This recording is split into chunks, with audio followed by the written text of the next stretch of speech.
नमस्कार। चक्रवाती तूफान ताउते के सटीक पूर्वानुमान और आने वाले मानसून की तैयारियों के बीच कैसा रहेगा मौसम का मिजाज। मैं असीम कुमार मित्रा, वैज्ञानिक, भारत मौसम विज्ञान विभाग। मैं आज आपको पिछले सप्ताह हुए मौसम का हाल और आने वाले 2 सप्ताहों में कैसा रहेगा मौसम का मिजाज के बारे में जानकारी देने जा रहा हूं। जैसा कि दोस्तों आप देख रहे हैं चित्रों में, सैटेलाइट के इमेज में और एक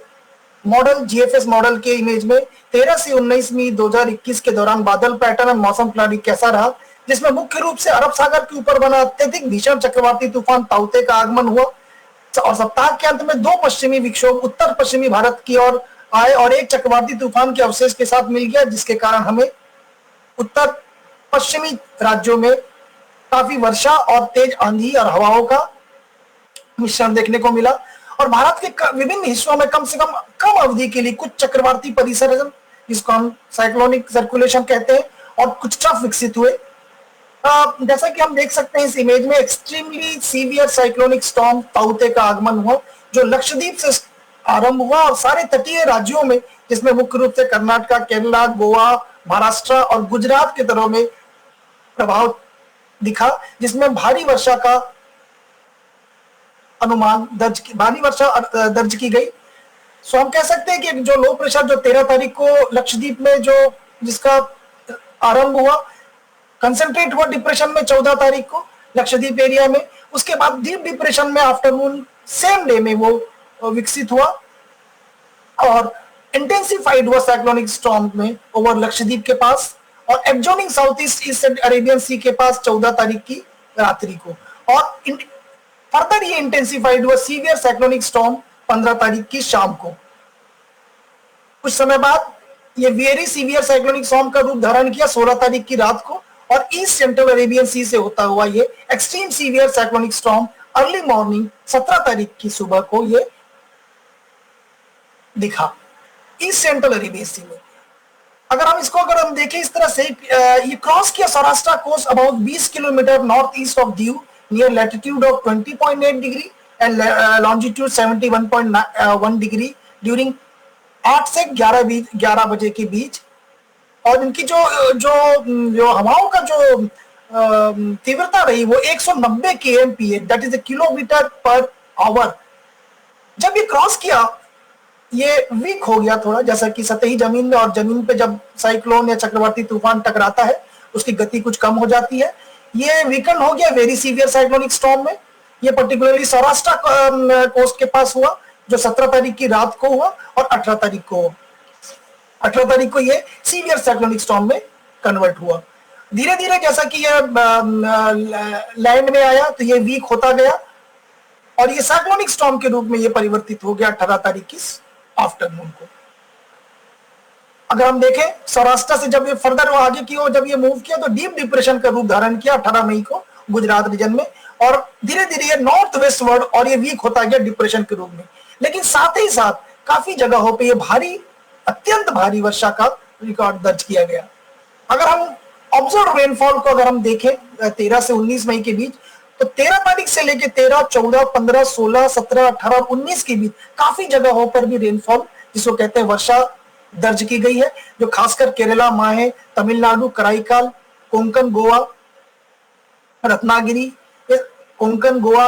को 18 तारीख को भी, और ईस्ट राजस्थान खासकर गुजरात रीजन में सौराष्ट्र, कच्छ, गिर, गढ़ाड़ा, कोंकण, गोवा, इन सभी जगहों पे एक वर्षा का अनुमान दर्ज किया गया। अगर हम देखा जाए सप्ताह के 13 से 19 के बीच कैसा रहा, तो हम देख सकते हैं डिपार्चर की अगर हम टेबल को देखें तो सभी जगह काफी अच्छी वर्षा, पूरी भारत के मानचित्र में अगर आप देखें ज्यादातर भागों में ब्लू कलर, जिसको हम कहते हैं अच्छी वर्षा का हमने दर्ज की गई, जिसमें डिपार्चर आपका पूरे भारत में 127%, उत्तर पश्चिमी भाग में 129%, मध्य भारत में 557%, दक्षिणी भागों में 118%, लेकिन पूर्वी और उत्तर पूर्वी राज्यों में कुछ कम दिखा 24%। और जब हम उसको सीजन के हिसाब से अगर हम देखें अगर इसको आकलन करें तो पूरे देश में ये डिपार्चर 0% रहा, मतलब ठीक ठाक रहा। नॉर्थ वेस्ट इंडिया जिसको हम उत्तर पश्चिमी राज्यों में देखा जाए कुछ कम रहा, लेकिन अगर मध्य भागों में और दक्षिणी भागों में देखें ये काफी पॉजिटिव दिखा, यहाँ पे रेनफॉल दर्ज की। लेकिन जो पूर्वी और उत्तर पूर्वी राज्यों में इसका आकलन बहुत कम दर्ज की गई। हम अगर अत्यधिक तापमान की तरफ देखें, हमने पिछले सप्ताह कहा था कि कोई भी किसी भी तरह के हीट वेव की नहीं होने की संभावना थी, और ऐसे उसी के अनुरूप अत्यधिक तापमान 2 से 6 डिग्री पूरे भारत में कम रहा। खासकर ईस्ट कोस्ट को अगर हम छोड़ दें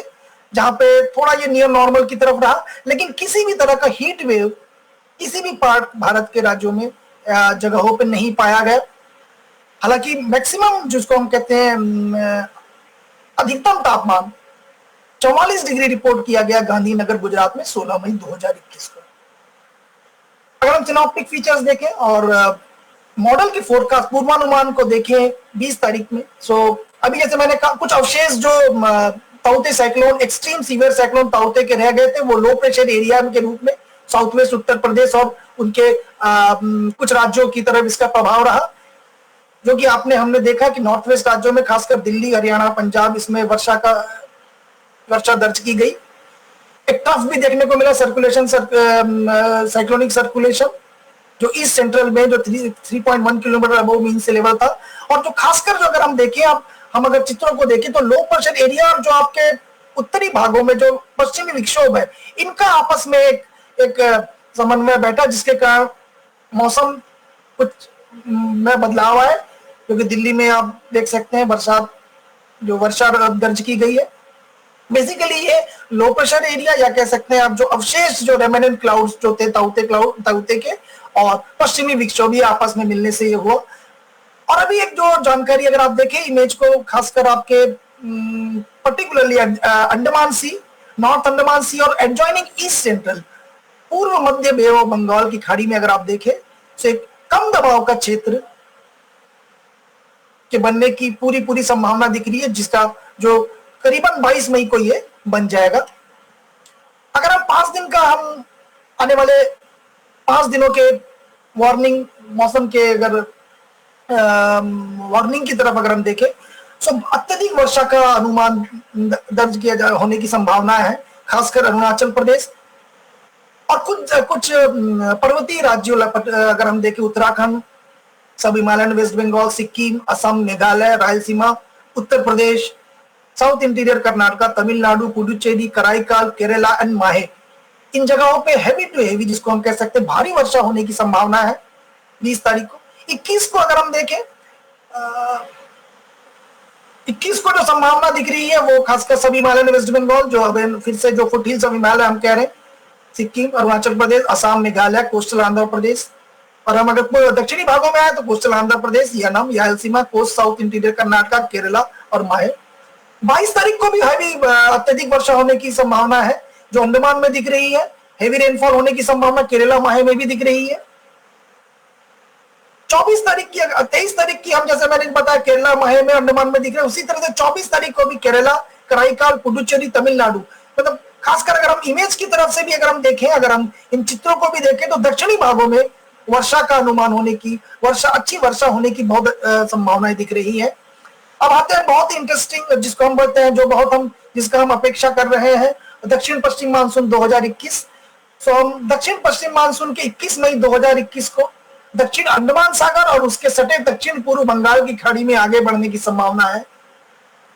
दक्षिण पश्चिमी मानसून के केरल में दूसरे सप्ताह, खासकर 27 मई से 2 जून 2021 के दौरान सेट होने की संभावना है। हमने पहले भविष्यवाणी में अगर हम देखा जाए तो हम इन्हीं के डेट के आसपास ही हमने दिया हुआ है, 27 मई से 2 जून 2021 के बीच। और अगर हम दूसरे सप्ताह की बात करें तो दूसरे सप्ताह बंगाल की खाड़ी के कुछ हिस्सों में दक्षिण पश्चिम मानसून के आगे बढ़ने की भी संभावना है। अगर हम रेनफॉल का पूर्वानुमान देखें, पहले सप्ताह जिसको हम 21 से 27 मई 2021 कह रहे हैं, फेयरली वाइड स्प्रेड और रेनफॉल होने की संभावनाएं दिख रही है, खासकर अंडमान निकोबार। जैसे मैंने कहा, दक्षिण पश्चिम मानसून के जो प्रभाव आने वाला है, ये उसके एक तरह से आगमन की ये तैयारी दिख रही है। 23 मई से इंटेंसिटी likely to decrease हो जा रहा है। ये low pressure area is very likely to form, जो कि कम दबाव का क्षेत्र होने जा रहा है नॉर्थ अंडमान सी और adjoining east central bay of Bengal में 22 मई को। और ये इट इज वेरी लाइकली, मतलब हम क्या कह सकते हैं, इसके इंटेंसिफाई होने की संभावना भी बहुत ज्यादा है, जो 24 मई तक होने की संभावना है। और इसके बाद ये नॉर्थ वेस्टवर्ड मूवमेंट होगा इनका, जो नॉर्थ बे ऑफ बंगाल और नियर उड़ीसा और वेस्ट बंगाल कोस्ट में अराउंड 26 की सुबह ये पहुंचने की संभावना दिख रही है। अब अगर हम हवाओं का अगर हम देखें, अगर प्रणाली अगर उनको देखें, तो ड्यू टू पूर्वी और पश्चिम दक्षिणी और पश्चिम दक्षिणी हवाओं का जो बे ऑफ बंगाल में जो समन्वय रहेगा, और north west India cyclonic circulation भी रहेगा, और असम में जो लो लेवल रहेगा, तो फेयरली वाइड अगर तीन संभावनाओं को अगर हम देखें, साउथ से south westerly wind bay of Bengal में, नॉर्थ ईस्ट इंडिया और साइक्लोनिक सर्कुलेशन और Assam, so fairly widespread rain होने की संभावनाएं दिखने जा रही है sub Himalayan west Bengal, Sikkim, Arunachal Pradesh, Assam, Meghalaya में 20 से 21 मई के बीच। उसके बाद इसकी जो तीव्रता है वो काफी कम दिख जाएगी डिस्ट्रीब्यूशन में, जो उनका जो डिस्ट्रीब्यूशन होगा और उसकी इंटेंसिटी कम हो जाएगी। उसके बाद अगर हम फेयरली वाइड स्प्रेड रेनफॉल की बात करें, जो खासकर दक्षिणी भागों की बात करें, हम coastal south interior Karnataka, Kerala, Mahe, Lakshadweep में most of the days of the week आपको रेनफॉल देखने को मिलेगी। आइसोलेटेड हेवी रेनफॉल की भी संभावना दिख रही है coastal south interior Karnataka, Kerala, माहे में 20 से 22 मई 2021 के बीच। अब हम देखते हैं तापमान का अगर हम पूर्वानुमान देखें, जो खासकर पहला सप्ताह है 21 से 27 मई में, हम देख सकते हैं कि मैक्सिमम टेम्परेचर की जो डिपार्चर है, अगर हम डिपार्चर वाले इमेज को देखें, सो मैक्सिमम जो अधिकतम तापमान है वो अबव नॉर्मल 1.6 से 3 दिख रहा है, खासकर उन्हीं जगहों पर जैसे कि अंडमान निकोबार आइलैंड, और कुछ जगहों पर जैसे पश्चिम बंगाल, सिक्किम, और आइसोलेटेड प्लेस जो हमारे दक्षिणी भाग है, तमिलनाडु, पुडुचेरी, कराईकाल, सो एक तरह से कम रहेंगे। नॉर्मल से इनकी जो संभावना है कम रहने जा रही है, खासकर 5 डिग्री, तो below normal 5 degree centigrade most part of the country, सारे भारत भागों में कम रहेंगे। सो एक तरह से फिर से हम कह सकते हैं कि वेरी लाइकली टू बी एक तरह से नॉर्मल रहने जा रहा है भारत के सारे राज्यों में। कुछ जगहों को छोड़ दिया जाए, अगर east coast, Gujarat, north eastern states, जहां पे थोड़े से नॉर्मल रहेंगे, लेकिन अगर पूरे भारत के अगर हम ओवरऑल अगर हम देखें, जैसा कि हमने कहा है, बहुत ही कम संभावनाएं दिख रही है हीट वेव, लू प्रकोप की आने वाले इस सप्ताह में, खासकर 21 से 27 मई के बीच। तो किसी तरह का हीट वेव होने की संभावना नहीं है। अगर हम रेनफॉल का फिर से वितरण दूसरे सप्ताह में देखें, खासकर 28 मई से 3 जून के बीच, फेयरली वाइड स्प्रेड रेनफॉल अगर हम देखें, जो हम अगर चित्र को देखें, वो एक्टिविटीज आपको दिख रही है पूर्वी भागों में, पूर्वोत्तर राज्यों में हमको काफी हैवी रेनफॉल होने की तो अनुमान एक दिख रहा है हमें। अगर हम दक्षिण पश्चिम मानसून का अगर देखें, तो केरला में सेट होने जा रहा है ड्यूरिंग दिस पर्टिकुलर सप्ताह में, तो ये एक अच्छी खबर है, जिसको हम कह सकते हैं, जिसको कि रेनफॉल एक्टिविटी जो खासकर काफी इंक्रीज होने जा रही है। Kerala, Lakshadweep, coastal south Indian Karnataka, wide spread rainfall आपको दिखने को मिलेगा, हेवी फॉल दिखने को मिलेगा आपको इस सप्ताह में, खासकर 28 मई से 3 जून के बीच। और रेनफॉल जो वर्षा का जो अनुमान है वो दक्षिणी भागों में वो थोड़ा नॉर्मल से ज्यादा रहेगा। दक्षिणी भागों में रेनफॉल का जो अनुमान है वो कुछ ज्यादा रहेगा, नॉर्मल से ज्यादा रहेगा। So it is likely to be normal. हम इस तरह से कह सकते हैं कि जस्ट इसके विपरीत वेस्टर्न हिमालय की अगर हम बात करें, ये बिलो नॉर्मल रहने जा रहा है। सो और अगर पूरे भारत के राज्यों की हम बात करें, सो ये एक तरह से normal remaining part of the country जिसको कह सकते हैं, बाकी भागों में ये नॉर्मल रहेगा, लेकिन वेस्टर्न हिमालय में कुछ कम और दक्षिणी भागों में कुछ ज्यादा रहेगा। अगर हम टेम्परेचर की बात करें, फोरकास्ट को फिर तरह से एक पूर्वानुमान दूसरे सप्ताह, खासकर 28 मई से 3 जून के बीच अगर हम फिर से बात करें, तो मैक्सिमम टेम्परेचर जो अधिकतम तापमान है वो थोड़ा सा इंक्रीज हो गया एज कंपेयर टू पहले सप्ताह से। हालांकि इसके फिर भी बिलो नॉर्मल होने की संभावना ज्यादा दिख रही है पूरे ओवरऑल भारत के राज्यों और भारत के भागों में, लेकिन कुछ जगहों को छोड़कर गुजरात, राजस्थान, उड़ीसा, पूर्वोत्तर राज्यों अगर हम छोड़ दे, अदरवाइज पूरे भारत राज्यों में इसका जो अनुमान है ये करीब नियर नॉर्मल और थोड़ा बहुत अबव नॉर्मल रह सकता है उन राज्यों में। लेकिन जो बड़ी बात यह है, हीट वेव की होने की संभावना बहुत कम है, एक्सेप्ट कुछ पार्ट छोड़ दिया जाए राजस्थान के, जहां पे आइसोलेटेड कुछ जगहों पे देखी जा सकती है। अगर पूरे भारत का बात किया जाए तो ये हीट वेव की संभावना कुछ कम है। अगर आप अभी तक डाउनलोड नहीं किए हैं भारत मौसम विज्ञान की इन ऐप्स को, मैं आपसे अनुरोध करता हूं कि मौसम app, Damini app, Meghdoot app को तुरंत डाउनलोड करें और सारी जानकारी प्राप्त करने के लिए हमारे ट्विटर हैंडल पे आए, हमारे आईएमडी के वेबसाइट्स पे आए। अगले सप्ताह फिर से मौसम की नई जानकारी और आने वाले पूर्वानुमान के बीच में फिर से मौजूद रहूंगा। नमस्कार, थैंक यू।